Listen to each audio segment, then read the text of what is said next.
स्वागत है एक बार फिर से आपका। जैसा कि क्लास 9th का चैप्टर 3 चल रहा था अपना एटम्स एंड मॉलिक्यूल्स, उसमें जो आज का टॉपिक है अपना वैलेंसी, पॉलीएटॉमिक आयन तक हम पढ़ चुके हैं। वहाँ पे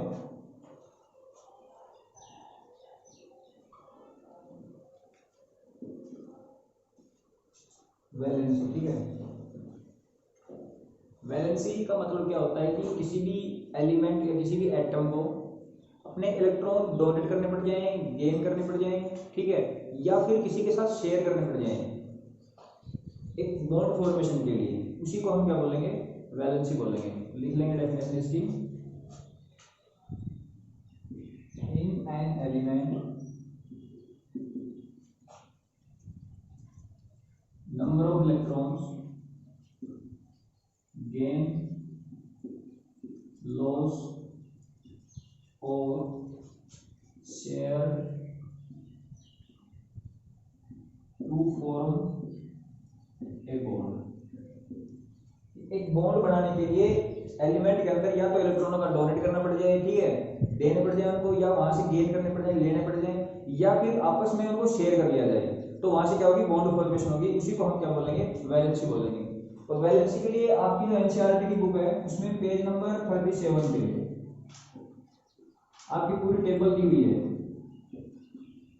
ठीक है, कि किस भी एलिमेंट की वैलेंसी क्या होगी, कितने। जैसे एल्यूमिनियम है, एल्यूमिनियम क्या करता है, अपने 3 इलेक्ट्रॉनों को क्या करता है, डोनेट करता है ऑक्टेट कंप्लीट करने के लिए। अगर डोनेट कर रहा है तो हमने आयंस के अंदर पढ़ा था कि उसके ऊपर प्लस चार्ज आएगा, और कोई गेन कर रहा है तो उसके ऊपर क्या आएगा, नेगेटिव चार्ज आएगा। तो 3 इलेक्ट्रॉन डोनेट करने से मतलब क्या है, एल्यूमिनियम की वैलेंसी कितनी है, 3 है। इसी प्रकार जैसे मान लो ऑक्सीजन है, ऑक्सीजन को अपना ऑक्टेट कंप्लीट करने के लिए क्या चाहिए, इलेक्ट्रॉनों की ज्यादा जरूरत पड़ेगी, ठीक है, 2 इलेक्ट्रॉन चाहिए। तो यहाँ पे क्या होगा, 2 माइनस, अपना ऑक्टेट कंप्लीट करने के लिए 2 इलेक्ट्रॉन की ज्यादा जरूरत पड़ रही है, तो जिसको जरूरत पड़ रही है ले रहा है वो क्या होगा, नेगेटिव चार्ज, और जो दे रहा है उसका पॉजिटिव चार्ज। तो ये क्या होगी, उसकी वैलेंसी हो जाएगी। पेज नंबर 37 पे बुक में आपकी पूरी टेबल दी हुई है वैलेंसी वाली, उसको आप याद कर लेंगे एक बार। इसके बाद जो चैप्टर में टॉपिक है अपना केमिकल फॉर्मूला, ठीक है, कि कोई भी कंपाउंड मान लो आपको दे रखा है तो उसको हम फॉर्मूला के रूप में कैसे रिप्रेजेंट करेंगे वो देख लेते हैं एक बार।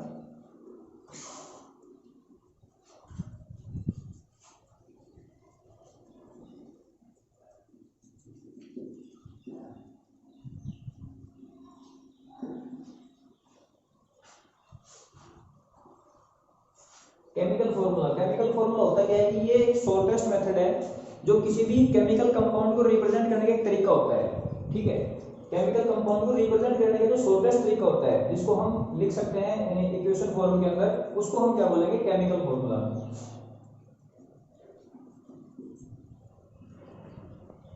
The formula in which chemical compound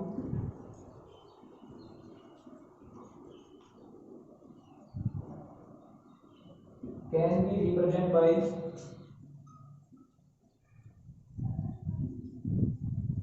shortest method, ठीक है। किसी भी कंपाउंड को हम क्या कर सकते हैं, छोटे रूप में लिख सकते हैं, उसी का क्या मतलब हुआ, केमिकल फॉर्मूला हो गया उसको। अब केमिकल फॉर्मूला बनाया कैसे जा सकता है, तो एक फॉर्मेशन दे रखी है बुक के अंदर भी दे रखा है उसको, क्रिस क्रॉस रूल के द्वारा, ठीक है, by Criss-Cross rule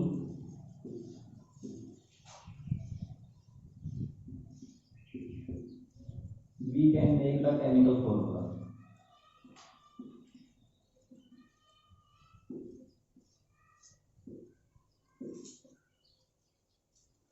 अब ये केमिकल फॉर्मूला में जो क्रिस-क्रॉस रूल दिया हुआ है ये क्या दे रखा है, ठीक है, इसके बारे में एक बार देख लेते हैं कि किसी भी कंपाउंड का हम केमिकल फॉर्मूला बनाएंगे तो वो बनेगा कैसे, देखते हैं एक बार।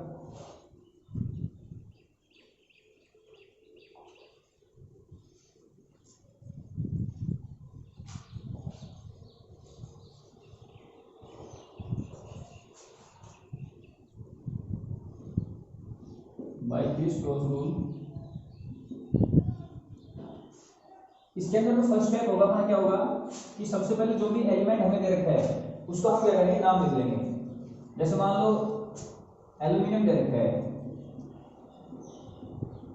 वही पहले वाला एग्जांपल समझा रहा हूं एक बार यहाँ पे। और दूसरा जो कंपाउंड दे रखा है, एलिमेंट देखो क्या है, ऑक्सीजन दे रखा है। फर्स्ट में एल्यूमिनियम है, सेकंड में ऑक्सीजन ले रखा है, ठीक है। एल्यूमिनियम को हम रिप्रेजेंट करते हैं Al के द्वारा और ऑक्सीजन को रिप्रेजेंट करते हैं O के द्वारा, ठीक। पहले इनका नाम लिख लिया, उसके बाद इनका रिप्रेजेंटेशन लिख लिया। सेकंड स्टेप में क्या करेंगे, इनकी जो वैलेंसी होगी उसको लिख लेंगे, valence of an element. Aluminium की वैलेंसी अभी मैंने बताया कि +3 होती है, यानी 3 इलेक्ट्रॉन क्या करता है, डोनेट करता है ऑक्टेट कंप्लीट करने के लिए, तो वो लिख देंगे इसके ऊपर Al3+। और ऑक्सीजन की जो वैलेंसी होती है क्या होती है, 2-, यानी उसको अपना ऑक्टेट कंप्लीट करने के लिए क्या चाहिए, 2 इलेक्ट्रॉन चाहिए, तो इसको लिख लेंगे O2, ठीक है। थर्ड स्टेप के अंदर क्या करेंगे, जो वैलेंसी यहां पे दे रखी है उसको हम क्या कर देंगे, उल्टा कर देंगे, इन्वर्ट कर देंगे, यानी Al के पास में 2 आ जाएगा और ऑक्सीजन के पास में 3 चला जाएगा।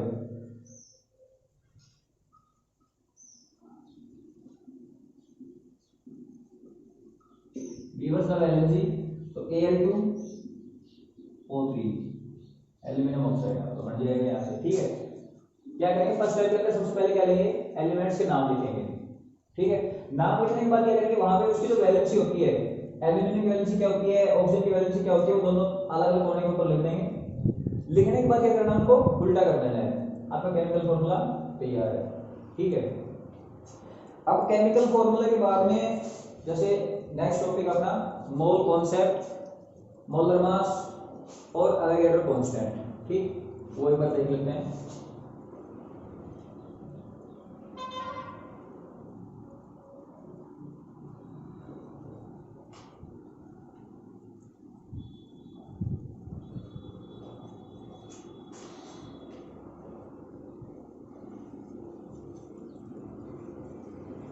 Mole concept,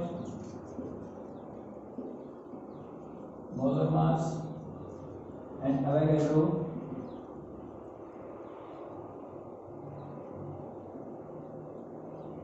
constant.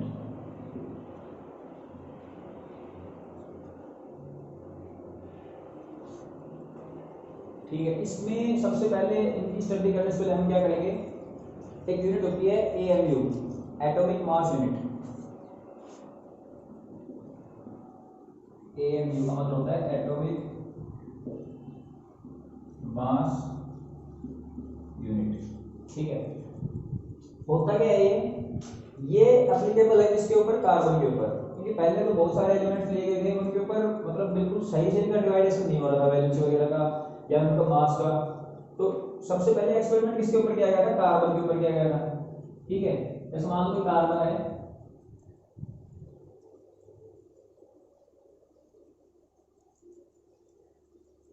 और उसके क्या करती है, 12 डिवाइड करती है,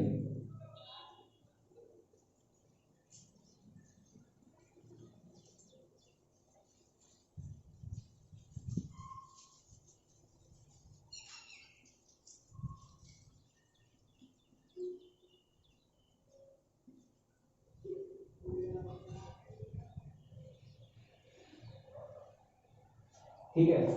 12 क्या करती है, उसकी डिवाइडेशन कर दी कार्बन की, कार्बन क्या कर लिया और उसकी क्या कर दी 12 डिवाइड। तो 1 AMU का मतलब क्या होगा कि यहां से एक टुकड़ा हमने बाहर निकाल लिया इस शेप में, इसी शेप में बाहर निकलेगा, यानी 112। ये क्या हो गया, इसका 112 पार्ट हो गया।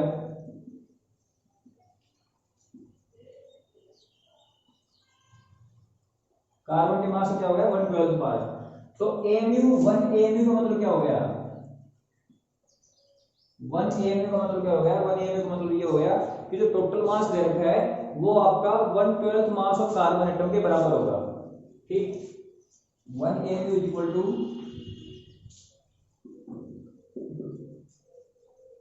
Total mass of an element is equal to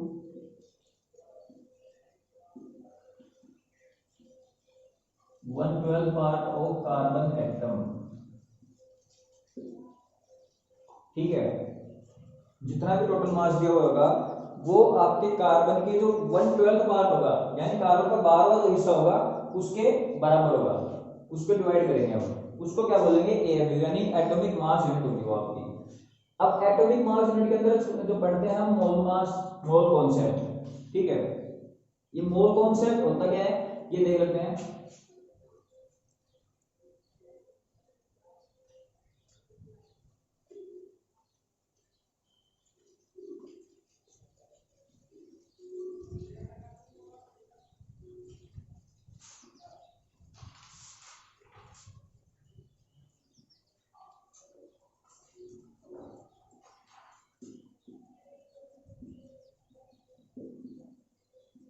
mole concept, mole concept के अंदर क्या होता है, जैसे मान लो 1 मोल है, ठीक है, वो एक नंबर क्या होगा उसके बराबर उसकी वैल्यू हमेशा रहेगी।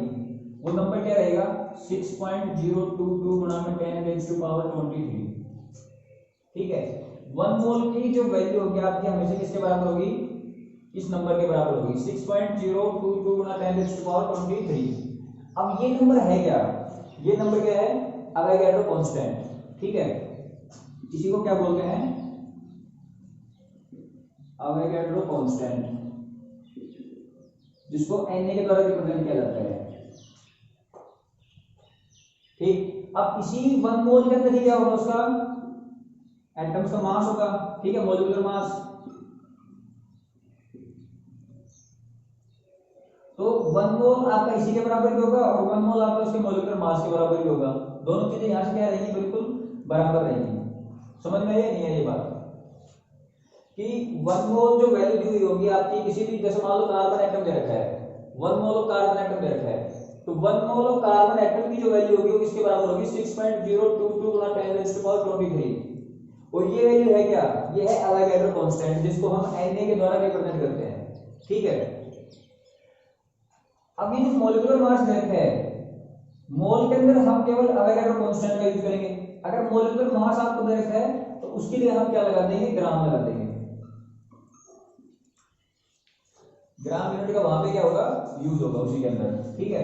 जैसे देखते हैं, मान लो एक एग्जांपल बुक में दे रखा है,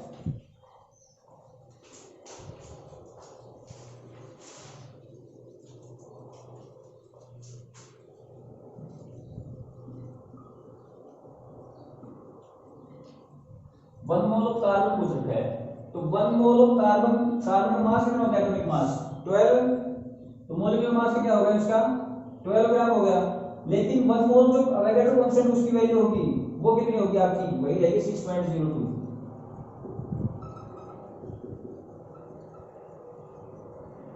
ये 1 मोल इसके बराबर होगा और ये 1 मोल इसके बराबर होगा, यानी ये कब होगा मॉलिक्यूलर मास के अंदर और ये कब होगा उसके कांस्टेंट के अंदर। अवोगाड्रो कांस्टेंट जो वैल्यू दी हुई होगी उसके अंदर इसकी वैल्यू हमेशा क्या रहेगी ये रहेगी, ठीक है।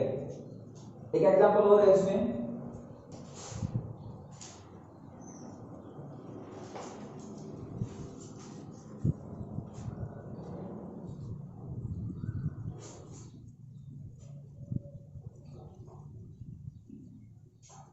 जैसे मान लो 1 मोल ऑफ H2O दे रखा है, उसका निकालना है। 1 मोल ऑफ कार्बन डाइऑक्साइड दे रखा है, उसकी वैल्यू निकालनी है, ठीक है। 1 मोल ऑफ H2O दे रखा है, ठीक है। हाइड्रोजन का मास कितना होता है 1, लेकिन टू वैल्यू कितनी उसकी 2, 2 into में 1 प्लस में ऑक्सीजन का मास कितना होता है 16 इक्वल टू 18 ग्राम। तो 1 मोल ऑफ H2O कितने बराबर होता है 18 ग्राम के बराबर। इसी प्रकार अगर 1 मोल ऑफ कार्बन डाइऑक्साइड निकालेंगे, 1 मोल ऑफ CO2 के अंदर देखेंगे एक बार, तो कार्बन का मास होगा 12 प्लस में ऑक्सीजन के 2 मॉलिक्यूल दे रखे हैं जिसमें एक क्या है 16, यानी 16 into में 2 और 32 प्लस 12 44। तो 1 मोल ऑफ कार्बन डाइऑक्साइड कितने बराबर होगा 44 ग्राम के। इसी प्रकार जैसे बहुत सारे एग्जांपल बुक के अंदर दे रखे हैं, वो आप करके देख लेंगे एक बार। अब मोलर मास में जो एक तो क्या पूछता है क्वेश्चंस के अंदर, या तो नंबर ऑफ एटम्स पूछेगा, ठीक है, या फिर नंबर ऑफ मोल्स पूछेगा। तो दोनों ही चीजों के लिए क्या होते हैं फॉर्मूले होते हैं, दो फॉर्मूले आपको याद कर लेना है। पूरे की पूरी इक्वेशन से न्यूमेरिकल्स होंगे आपके, वो सारे वहीं से सॉल्व हो जाएंगे। वो दोनों फॉर्मूले है क्या वो देख लेते हैं एक बार।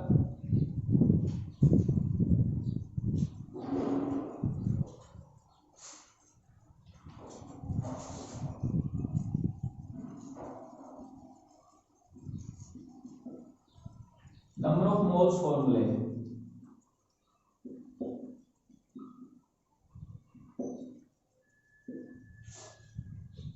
नंबर ऑफ मोल्स निकालना हो तो फॉर्मूला क्या होगा, यानी जो मास आपको दिया होगा तो वो गिवन मास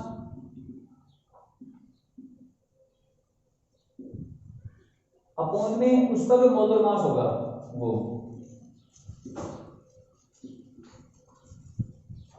ये फॉर्मूला आपको यूज करना होगा कब, जब आपको निकलवा रहा हो नंबर ऑफ मोल्स, इसके अंदर नंबर ऑफ मोल्स की संख्या होगी वो कितनी होगी। तो फॉर्मूला क्या यूज करेंगे, गिवन मास अपॉन में मोलर मास। जो भी मास हमें दिया हुआ होगा वो, और अपॉन में जो मास उसका दे रखा होगा, कैल्शियम का है, जैसे मान लो क्लोरीन का है, सोडियम का है, वो सब हम कर देंगे नीचे पुट कर देंगे उसकी वैल्यू को। अब अगर मान लो आपसे पूछ रहा है कि नंबर ऑफ एटम्स कितने हैं, तो उसके लिए क्या होगा,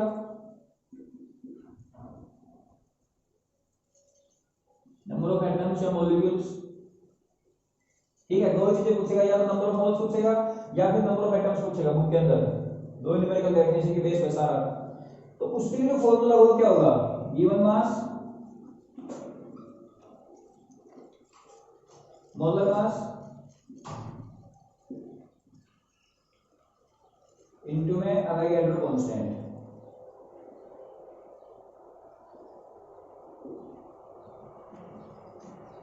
यानी उससे इसको क्या कर देना है, मल्टीप्लाई कर देना है, वो आपको क्या मिलेंगे, नंबर ऑफ एटम्स।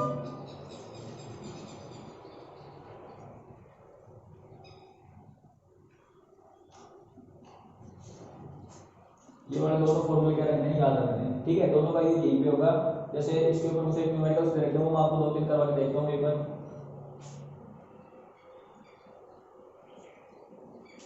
जैसे क्वेश्चन दे रखे हैं इसमें, जिसमें नंबर ऑफ एटम्स निकालने होंगे आपको, या फिर वहां पे नंबर ऑफ मोल्स दे रखे होंगे निकालने होंगे, जिसमें आपको मास दिया हुआ मिलेगा। ठीक है, तो वहां से नंबर ऑफ एटम्स और नंबर ऑफ मोल्स निकालने के जैसे मैंने फॉर्मूला बताए हैं उनका हम यूज करेंगे। नंबर ऑफ एटम्स के लिए क्या होगा, कि गिवन मास